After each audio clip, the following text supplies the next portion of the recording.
Welcome back, everybody. I am Randy. This is Modern Randy, and today we're going over another Pioneer deck that took over a challenge. As always, guys, though, if you like what I'm doing, you like what you're seeing, go ahead and subscribe to the channel. It really helps. Leave a like on the video and let me know what you think is going to take down the RC here in DC in just a few weeks. But now that's out of the way, let's talk about the deck at hand. This is, of course, Rakdos Midrange, a deck that pretty much fell off the face of the earth ever since Sorin was revealed to be the best way to play the deck, the Vampires deck that came out, and now that has been banned, this deck has kind of fallen off. No one's really been playing it, doing anything with it.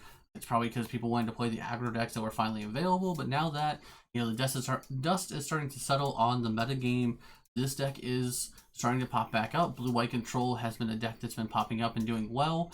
It's been able to figure out how to beat the aggressive strategies, so of course, when Control does well, mid-range usually pops back up to go, hey, step back down, we're still playing. Going over this deck real quick, it does get to play about 6 good utility lands, essentially. So we're playing 1 Castle Lochlin.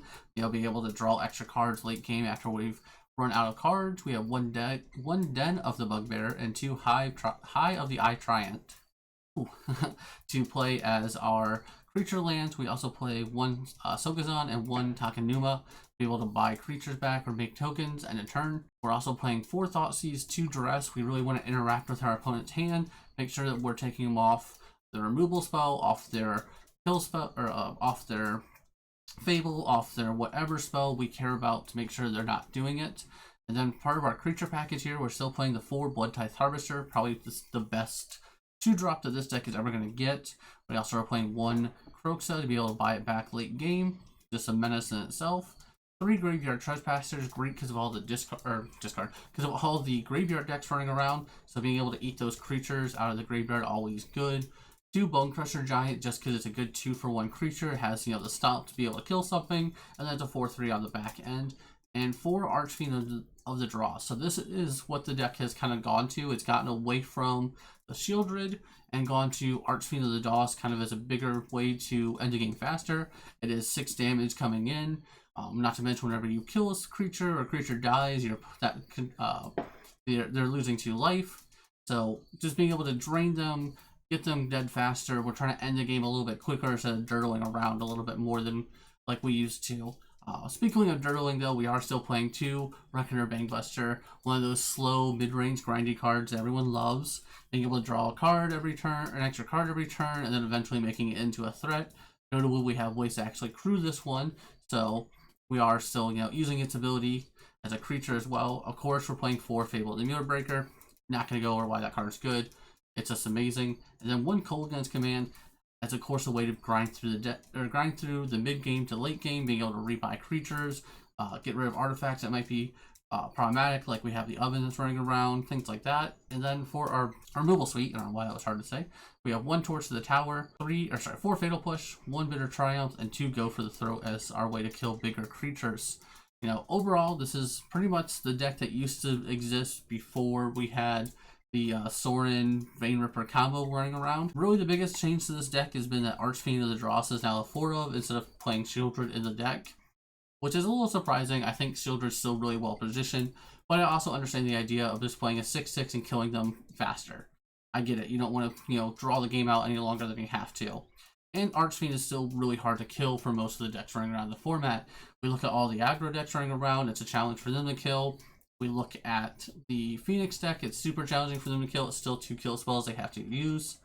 So there's a lot of work to get rid of it. Makes sense why we're playing it. Going over the sideboard here real quick, really kind of showcasing what this deck I think is worried about here. We have 3 Extinction events in the sideboard. We have 2 Meat Hook Messengers, a Legion's End, so it's a sorcery. It's a 1 in a black. It exiles target creature and opponent controls with mana value 2 or less, and all creatures that player controls with the same name as that creature. Then that player reveals their hand and exiles all cards of the same name. So really just trying to kill a couple different cards here. Most of the aggro decks are trying to wipe out all the creatures they have in their hand, as well as on the board. It's a clean answer to the Heartfire hero. The little mouse that's running around, clean answer to that, as well as getting rid of all of them. Also a good answer if you can hit the cat. That's going to be the greatest thing you ever do against Jund Sacrifice. So really telling that we're playing this many removal spells along with another Torch of the Tower in the sideboard. 7 removal spells essentially You know, 5 of them being complete board wipes. Kind of showcases that the deck still does struggle against the aggro decks to some degree. We are also playing another Duress and 2 Go Blanks in the sideboard here for the for the control decks, for Phoenix, things like that. 1 Dampening Spear against the mono green decks and the Lotus Field decks. 2 of the Consume All. I'm gonna guess that's also here for mostly Gent Sacrifice, as well as, you know, the aggro decks is not terrible against, you know, being able to destroy 1 or less. Does get to hit a lot of things, especially if Convoke's going to be big, things like that. But being able to destroy 1 or less and then exile graveyards is huge against the Gent Sacrifice deck. They have a whole bunch of those little 1 mana permanents always just kind of hanging around, sitting around that you can't really interact with well. So just a great way to do it. Interact with them like that. And then, of course, 2 unlicensed hearse here for the graveyard decks, the Gent Sacrifice decks, the Phoenix decks, things like that. So not too surprising to see kind of the sideboard where, you know, this deck kind of struggles against Angels, would be one of the big decks this deck struggles against, where if Angels can get a good board state, it's hard for them to remove the creature, so we have the Extinction Event for that. Same thing with Mono Green. If Mono Green just comes out of the gate really fast, this deck does not keep up well, so Extinction Event's there for that. We have, you know, Torch the Tower and Legion's End for the small aggro decks, as well as Torch the Tower's there for Phoenix. And then Meat Hook Master is kind of just a good catch-all to be able to kill pretty much all the little aggro decks running around. So not too surprising to see that kind of as their sideboard plan. But like I said, this deck hasn't really changed too much since before Sorin became a thing, and now that Sorin's gone, kind of sticking to the same game plan. We're going to grind them out. We're going to slowly dismantle what they have going on, as well as put on a clock and make them answer it. Again, I think this deck is probably pretty well positioned for the RC, depending on what you think you're going to see.